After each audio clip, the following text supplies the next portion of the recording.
Bonjour ou bonsoir et bienvenue à votre magazine Le Perron que nous ouvrons par la réflexion de la semaine, une réflexion consacrée à la 35e journée du CILS qui se célèbre ce 12 septembre.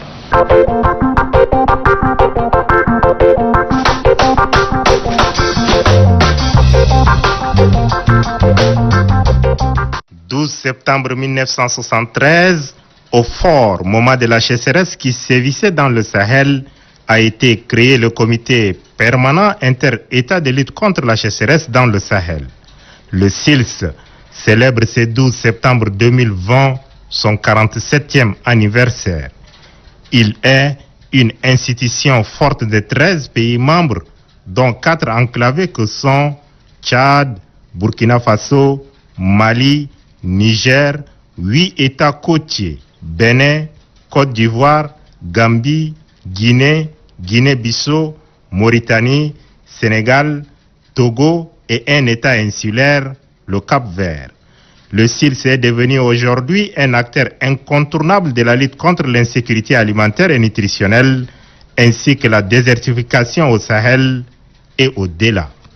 Les expertises scientifiques et techniques avérées du CILS dans le domaine ci-après, sécurité alimentaire et nutritionnelle, résilience, gestion des ressources naturelles et adaptation au changement climatique, accès au marché des produits agricoles et agroalimentaires et de la maîtrise de l'eau sont incontestables.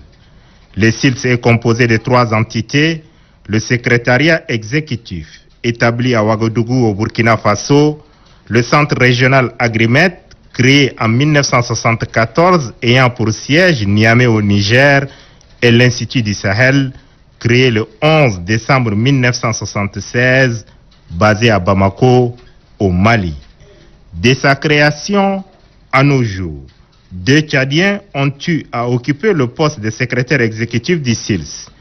Il s'agit du docteur Jimé Adoum et Ali Dialbor Diar. La présidence en exercice du comité permanent inter-État de lutte contre la sécheresse dans le Sahel CILS est assurée depuis le 30 novembre 2020 par le maréchal du Tchad Idriss Déby Itno, président de la République, chef de l'État. Il a succédé à son homologue Roch Marc Christian Kaboré, président du Faso. C'est à l'issue de la 19e conférence des chefs d'État et de gouvernement tenue par visioconférence. Le maréchal du Tchad, Idriss Déby Itno, président de la République, chef de l'État, président en exercice du comité inter-État de lutte contre la sécheresse dans le Sahel CILS, a fait une déclaration à la communauté sahélienne. C'est à l'occasion de la 35e journée de CILS qui se célèbre ce 12 septembre. Peuple de l'espace CILS, mes chers frères et sœurs, la 35e journée du CILS que nous commémorons cette année 2020 a pour thème les effets de la pandémie à Covid-19 sur la sécurité alimentaire et nutritionnelle au Sahel et en Afrique de l'Ouest et les efforts d'adaptation du CILS pour la production de l'information. Ce thème est dicté par les multiples écueils et contingences en lien avec la pandémie de la Covid-19 qui continue à mettre à rude épreuve les États du monde entier. Pour le Sahel et l'Afrique de l'Ouest, cette crise sanitaire vient s'ajouter à l'insécurité alimentaire et nutritionnelle persistante. La crise sécuritaire récurrente depuis quelques années et le risque potentiel d'invasion acrédienne et des chenilles légionnaires d'automne, éprouvant davantage nos valeureuses populations. En effet, sur la base des analyses issues du dispositif régional de prévention et de gestion des crises pour la période de juin à août 2020, le nombre de personnes en insécurité alimentaire et nutritionnelle s'élevait à environ 20 millions de personnes.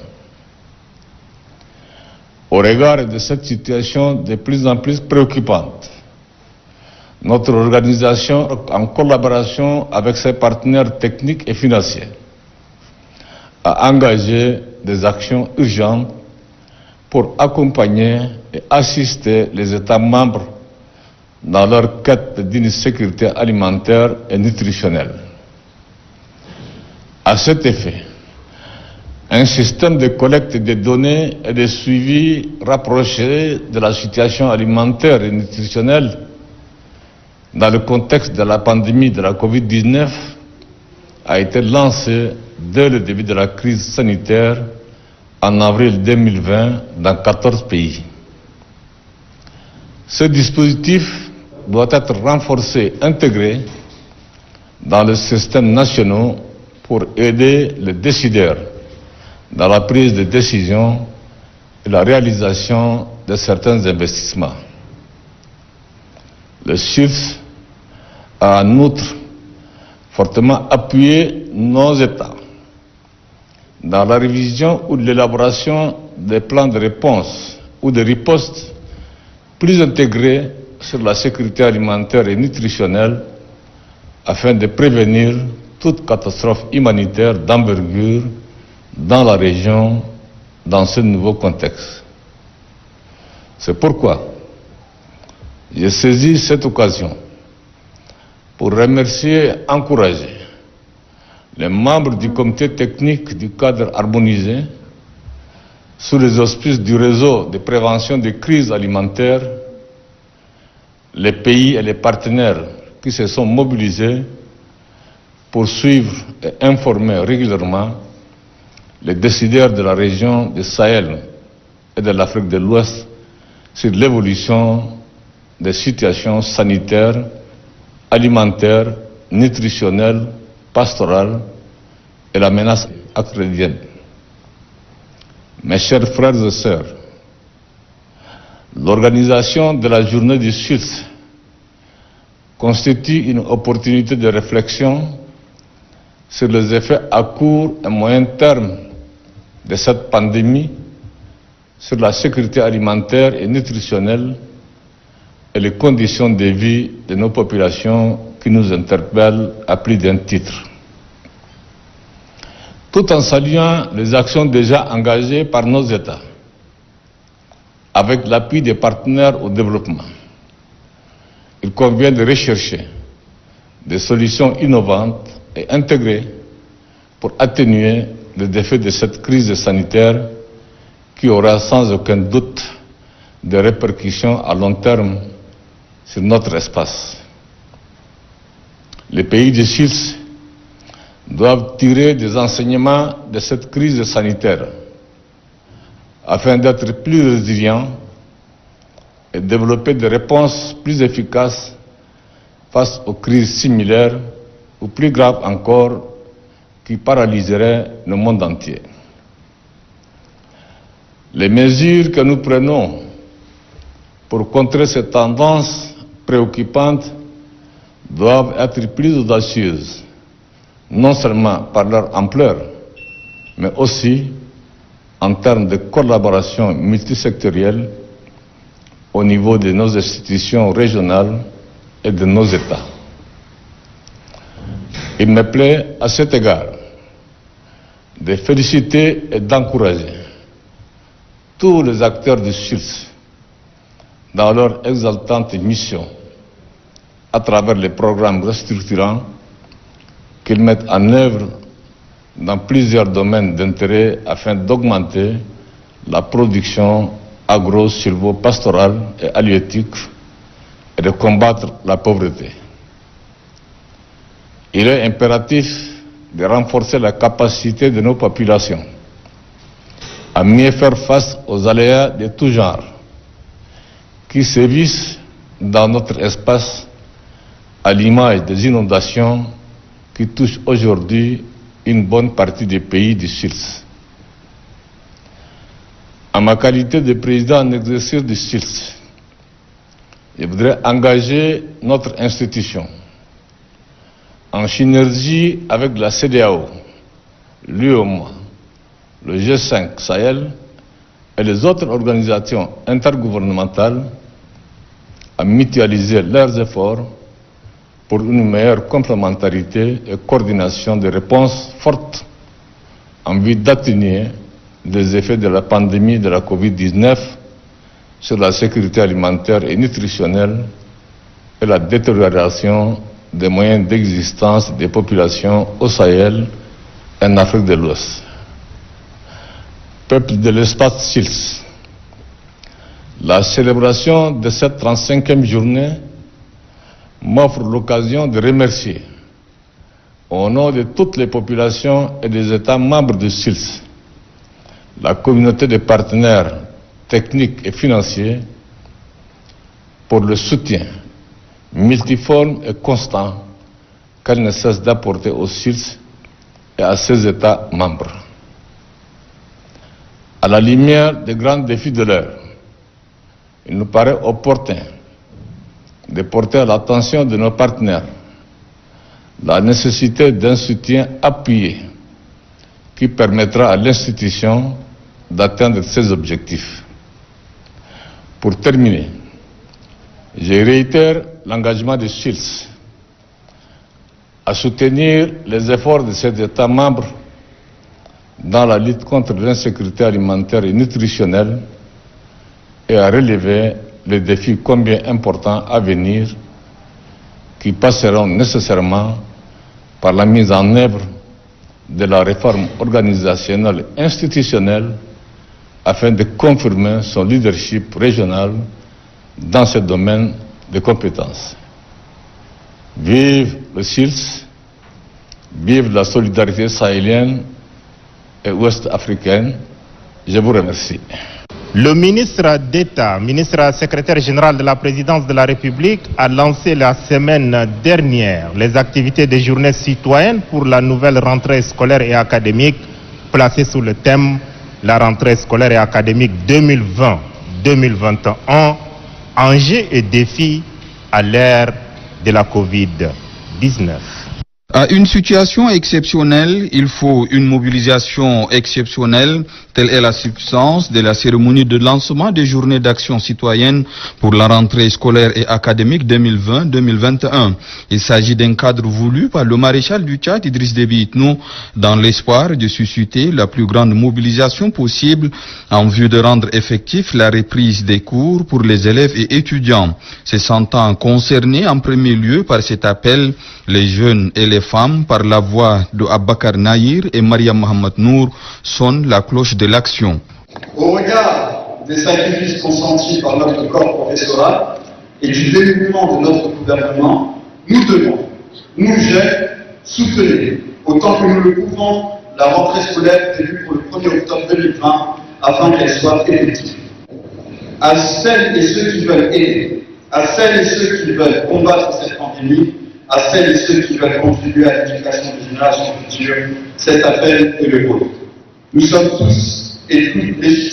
Nous devons tous nous unir et nous lever comme un seul homme avec grand H pour relever les défis d'avoir une rentrée et une année scolaire réussie dans des établissements scolaires propres et attrayants malgré la présence du coronavirus. Oui, cela est bien possible.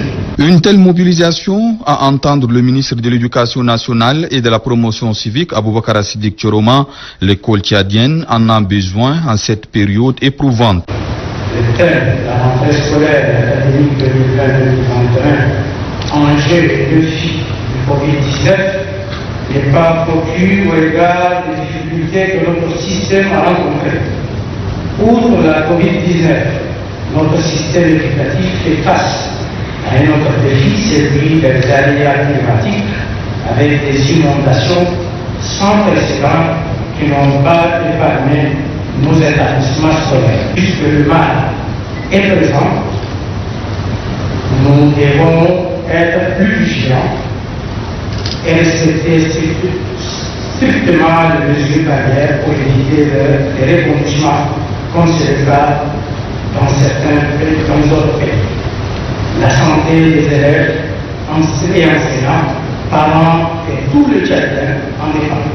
Je profite de cette tribune pour réitérer mon appel à l'endroit de l'Italie, les partenaires techniques et financiers et autres donateurs pour nous soutenir à mieux affronter la rentrée qui s'annonce difficile à cause des inondations et de Covid-19. 2020-2021 est une année pleine de défis et d'enjeux pour le ministre de l'Enseignement supérieur et de la Recherche scientifique, Dr David Oudengar, qui attend de cette démarche citoyenne des actions concrètes pour des solutions adéquates et satisfaisantes.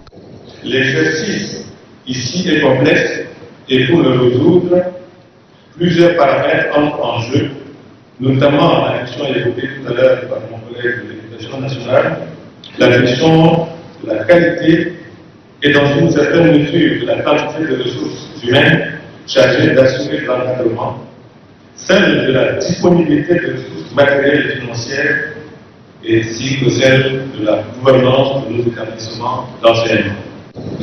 Une telle option nécessite toutefois une certaine réorganisation du dispositif de formation dans les établissements scolaires et universitaires. Concrètement, cela signifie que les cours en amphithéâtre et les travaux dirigés ou les travaux pratiques en laboratoire pour ce qui concerne les étudiants, ainsi que les cours pour les élèves primaires et secondaires, devront se dérouler avec le port obligatoire des masques et une distanciation physique minimale d'au moins un tiers entre deux étudiants ou élèves, et cela devra être respecté. Envisager la reprise des activités pédagogiques pour le ministre d'État, ministre secrétaire général de la présidence de la République, Alzebe Païmé-Debeu, passe par l'assainissement du cadre physique des structures éducatives qui sont pour la plupart inondées ou envahies par les herbes. Tous les établissements scolaires dans toutes les provinces sont concernés, dira-t-il, appelant le gouverneur à lancer les actions aux côtés de tous les acteurs du système éducatif dont il attend la poursuite et l'intensification des efforts au service des performances scolaires et des valeurs civiques. Dans son adresse, le ministre d'État, ministre secrétaire général de la présidence de la République, a fait part de sa préoccupation face à la situation dans laquelle se trouvent les établissements scolaires et universitaires. Il a convié toute la communauté nationale à se mobiliser promptement pour assainir le cadre physique de ces structures scolaires et académiques. Au moment où s'annonce la rentrée scolaire 2020-2021, je voudrais, au nom du maréchal du Tchad, Idriss Déby Itno, président de la République, chef de l'État, partager avec toute la communauté éducative nos espérances, mais aussi nos préoccupations face aux défis qui nous attendent. Les défis brûlants et urgents, c'est l'assainissement du cadre physique de nos structures éducatives qui sont pour la plupart inondées ou envahies par les herbes. Dans un tel environnement, il est difficile d'envisager une reprise sereine des activités pédagogiques. Le temps presse et nous devons faire vite eu égard aux contraintes et exigences de notre calendrier scolaire. C'est pourquoi nous avons l'obligation citoyenne et républicaine de nous investir dès à présent. Je voudrais bien évidemment convier toute la communauté nationale à cette action qui doit avoir une dimension volontariste et librement consentie, car il y va de l'avenir de nos progénitures. Le format de ces retrouvailles qui rassemble presque tout le monde, acteurs, partenaires et bénéficiaires de l'éducation, nous prouve que personne ne doit rester en marge de la grande opération d'assainissement que le maréchal du Tchad appelle de tous ses voeux. Aussi, une communication relative à la non-application sur le terrain de la Semaine nationale de l'arbre édition 2020 et des journées d'action citoyenne pour la rentrée scolaire et académique 2020-2021 est-elle faite par le ministre d'État, ministre secrétaire général de la présidence de la République aux membres du gouvernement. La réunion a vu la présence des 13 membres du gouvernement, du directeur du cabinet civil du maréchal du Tchad, du secrétaire général adjoint de la présidence de la République, du chef d'état-major particulier du maréchal et du maire de la ville de N'Djamena. Elle a duré 15 minutes. Sans passer par le dos de la cuillère, le ministre d'État, ministre secrétaire général de la présidence de la République, Kalzebe Pahimi Debe, a mis chacun devant ses responsabilités. La 48e édition de la Semaine nationale de l'arbre et les journées d'action citoyenne pour la rentrée scolaire et académique 2020-2021 ont été lancées sur instruction du maréchal du Tchad le 29 août et le 5 septembre dernier, a fait remarquer le ministre d'État.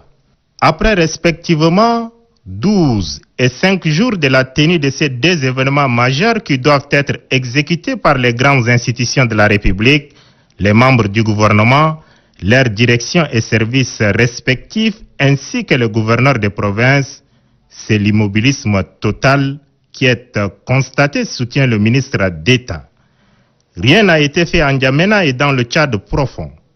Moins de 5 gouverneurs ont lancé la Semaine nationale de l'arbre dans leur circonscription administrative. Monsieur le ministre de l'administration du territoire, il faut instruire fermement les gouverneurs, les préfets, les maires de provinces, les autorités traditionnelles et religieuses. On n'a pas besoin de les lancer au niveau central. Les journées d'action citoyenne pour la rentrée scolaire et académique 2020-2021 sont restées lettres mortes.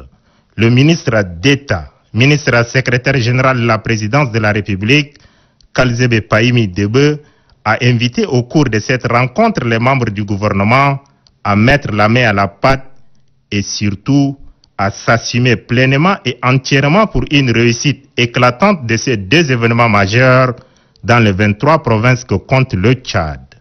C'est sur ces instructions fermes à application immédiate que le ministre d'État, ministre secrétaire général de la présidence de la République, Kalzebe Pahimi Debe, a levé la séance. Une réunion ministérielle élargie consacrée à la situation liée à l'épidémie de chikungunya et les mesures de contenir cette épidémie est présidée par le ministre d'État, ministre secrétaire général de la présidence de la République. La lutte contre le chikungunya entre dans une nouvelle phase. Les contours de la riposte version renforcée ont été définis au cours de cette réunion dirigée par le ministre d'État, ministre secrétaire général de la présidence de la République, Kalzebe Pahimi Debe. L'état des lieux fait par le ministre de la Santé publique et de la Solidarité nationale sur la base de sa descente sur le terrain et celle du secrétaire d'État qui s'y trouve encore fait état d'un peu plus de 9000 cas recensés, 0 décès à cette date. Mais il n'y a aucune raison de s'alarmer, la situation est sous contrôle, tempère Dr Abdoulaye Sabrou Fadoul. Sur le terrain, jusqu'à la journée d'hier, nous avons recensé 9027 cas, les chiffres qui nous ont été communiqués. Mais je le répète, c'est des cas qui sont traités en ambulatoire. Et puis les patients rentrent suivre les traitements chez eux. Cela nous laisse dire, et pour rassurer la population, qu'il s'agit certes d'une épidémie, mais d'une épidémie qui a une gravité en termes cliniques, en termes sanitaires limités. Les services du ministère de la Santé ont pris toutes les dispositions pour gérer convenablement la situation. Donc nous avons rassuré le ministre d'État et puis les collègues que la situation est sous contrôle, qu'il n'y a pas lieu de faire paniquer la population. Les efforts déjà déployés sont loin de contenter le gouvernement qui, par souci d'éradiquer la maladie et voulant éviter toute propagation, décide de mener des actions vigoureuses sur plusieurs plans. Il n'empêche que des dispositions doivent être prises D'abord pour renforcer la lutte antivectorielle sur place à Béché. Deuxièmement, anticiper les événements pour essayer de doter les services municipaux et les services de santé en termes de matériel, de désinsectisation et également des médicaments. Parce que pour l'instant, nous fonctionnons avec un stock de sécurité de 2 mois de la CPA. Et donc des orientations ont été données pour que les dispositions soient suffisamment prises à temps afin, d'une part, d'éradiquer l'épidémie à Béché, d'empêcher sa propagation vers d'autres localités, et en particulier ici à N'Djamena, et troisièmement, prendre les mesures nécessaires afin de faire face à cette épidémie si jamais elle doit se propager à d'autres villes du pays. Le ministre Abdoulaye Sabrou Fadoul a porté à la connaissance de l'assistance qu'un plan de contingence nationale est en cours de validation par son département et ses partenaires. À l'entendre, les actions seront amplifiées grâce à ce plan pour des résultats plus probants permettant de venir à bout de cette maladie dans les semaines et ou mois à venir. La situation épidémiologique à coronavirus est passée en revue cette semaine au cours d'une réunion du comité de gestion des crises sanitaires dirigé par le chef de la diplomatie tchadienne, Dr Amin Abba Siddique. Lutte contre la Covid-19, le comité de gestion des crises sanitaires qui appelle quotidiennement la population au strict respect des mesures barrières ne lâche pas prise. Réuni ce jour autour du ministre des Affaires étrangères, de l'intégration africaine et des Tchadiens de l'étranger, Amin Abba Siddique, le comité a procédé à l'évaluation de cette pandémie en République du Tchad. La maladie y est toujours présente, comme en témoigne le communiqué rendu public chaque jour par la Coordination nationale de riposte sanitaire. La population est donc invitée au strict respect des gestes barrières et prescriptions gouvernementales pour briser la chaîne de contamination. De nombreux cas de maladies à coronavirus détectés ces derniers temps proviennent des voyageurs. Aussi, le comité de gestion des crises sanitaires a-t-il poussé la réflexion, imposant à tout voyageur foulant le sol tchadien dès sa descente de l'avion le septénaire. En France, cette question, ils sont en train d'en discuter maintenant, mais chez nous, depuis l'ouverture des frontières, il avait déjà été décidé que pour toutes les personnes qui venaient de l'étranger avec un test négatif, on faisait un septénaire au bout desquels nous faisons un test PCR. Et c'est ce comportement-là que sont en train de chercher à adopter maintenant certains comités, en Europe notamment. Donc chez eux, c'est un débat de ces jours-ci, mais nous avons débattu il y a déjà plus d'1 mois. Donc on peut dire qu'on a été un peu en avance sur eux. La chaîne de transmission de cette maladie est bien connue. Les gestes barrières, parmi lesquels la distanciation sociale et le lavage des mains au savon, demeurent essentiels pour éviter de contracter cette maladie. À la semaine prochaine pour un autre numéro de votre magazine Le Perron. Votre satisfaction reste et demeure notre ultime réconfort moral. Protégez-vous contre la Covid-19 et protégez vos semblables. Merci de respecter les mesures barrières.